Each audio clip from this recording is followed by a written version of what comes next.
ஒரு பையனுக்கு sports car மேலே ரொம்ப ஆசை. அவர் பெரிய பணக்கார விட்டு பையன். அவங்க அப்பாவுக்கு வந்து ஒரு ஸ்போர்ட்ஸ் கார் வாங்கி கொடுக்கலாம் சாதாரண விஷயங்க, ரொம்ப சாதாரண விஷயம். அவ்வளோ பெரிய பணக்காரர்.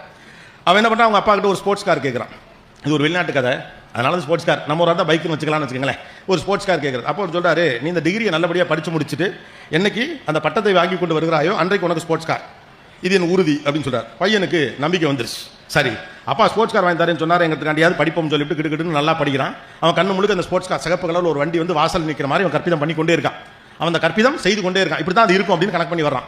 3 ஆண்டுகள் 4 ஆண்டுகள் கஷ்டப்பட்டு படித்து முடித்து விட்டு அந்த பட்டத்தை வாங்கி கொண்டு அந்த அங்கியோடு ஓடி வரான். அப்பா கிட்ட வந்து அந்த சர்டிஃபிகேட் கேட்டு, அப்பா நீங்கள் சொன்னதுபடி நான் முதல் வகுப்பிலே தேறி இருக்கிறேன், இந்த பாருங்க என்னுடைய ஸ்போர்ட்ஸ் காருங்க, நீங்கள் வாக்குறுதி கொடுத்தீர்களே அப்படின்னு சொன்னோடனே அவர் என்ன பண்ணுறாரு, அவனை கட்டி இணைத்து ஒரு முத்தம் கொடுத்து விட்டு ஒரு புத்தகத்தை பரிசாக அவனுக்கு கொடுக்குறார். ஓகே, நம்ம ஊரில் புத்தகம் பரிசாக கொடுத்தா எவ்வளோ கடுப்பாங்க யோசிச்சு பாருங்களேன்.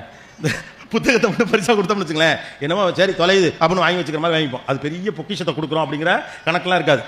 அவனுக்கு ரொம்ப ஆத்திரம் வந்தது. தந்தை ஏமாற்றி விட்டதாக நினைக்கிறேன். என்னடா இவ்வளோ தூரம் கடைசி அவர் சொன்னபடி உழைத்தோம், நம்ம அவர் சொன்னபடியே செஞ்சு முடிச்சுட்டோம். ஆனால் இருந்தாலும் இவ்வளோ பெரிய பணக்காரன் ஒரு ஸ்போர்ட்ஸ் காரங்க அன்றைக்கி ஒரு நாள் செலவு இருக்குது, அதை வாங்கி கொடுக்காம என்ன ஏமாத்திட்டானே அப்படின்னு சொல்லிட்டு கோபமாக அந்த புத்தகத்தை அந்த இடத்துல வைத்து விட்டு வீட்டை விட்டு கிளம்பி போகிறான். வீட்டை விட்டு கிளம்பி போனவன் அவன் போயிட்டு ஏதோ பண்ணி அவன் எல்லாம் வந்துட்டான். ஒரு 15-20 ஆண்டுகள் அதுக்குள்ள அவனுக்கு திருமணம் ஆயிடுச்சு, 2 குழந்தைகள்லாம் ஆயிடுச்சு. ஒரு நாள் அப்படியே அனாமதேயமாக வீட்டிலே அமர்ந்திருக்கிற போது அவனுடைய பிள்ளை மடியில் ஏறி விளையாடுகிற போது அவனுடைய அப்பாவின் எண்ணம் ரொம்ப வந்து மனசில் உறுத்துது. சே, இப்போ நம்ம அப்பா நம்ம எவ்வளோ ஏங்கியிருப்பாரு, 20 வருஷம் அவரை ஏதோ ஒரு காரணத்துக்காக விட்டுட்டு வந்துட்டோமே, அவ்வளோ பெரிய பணக்கார மனுஷன், இவ்வளோ சொத்து பத்தெல்லாம் நமக்காக சேர்த்தால விட்டுவிட்டோமே அப்படின்னு சொல்லிட்டு ரொம்ப மனசு உறுத்த. இடையிடையே அப்பாவின் ஞாபகம் வந்தாலும் கூட அவர் செய்த துரோகம் அவனுக்கு அழுத்தமாக உறுத்தி கொண்டிருந்த காரணத்தினால அவர் போய் பார்க்கவே இல்லை. சரி, அப்பாவை போய் பார்ப்போன்னு கிட்டத்தட்ட 20 ஆண்டுகளுக்கு பிறகு கிளம்பி தன்னுடைய சொந்த ஊருக்கு போகிறான். ஒரு 500-600 மைலுக்கு அப்பாற்பட்ட ஒரு இடம். அங்கே போனால் அந்த பழைய பங்களா அப்படியே இருக்கிறது. வீட்டுக்குள்ளே போகிறாரு. அவர் சிறு வயதில் இருந்தபோது சிறு வயது பிள்ளைகளாக அங்கே வேலை பார்த்த சில பேர்லாம் பெரிய ஆளாகி அங்கே இருக்கிறாங்க. அப்பாவுடைய போட்டோ இருக்காங்க. அப்பா செத்து போயிட்டார். அப்பா அவுட்டு.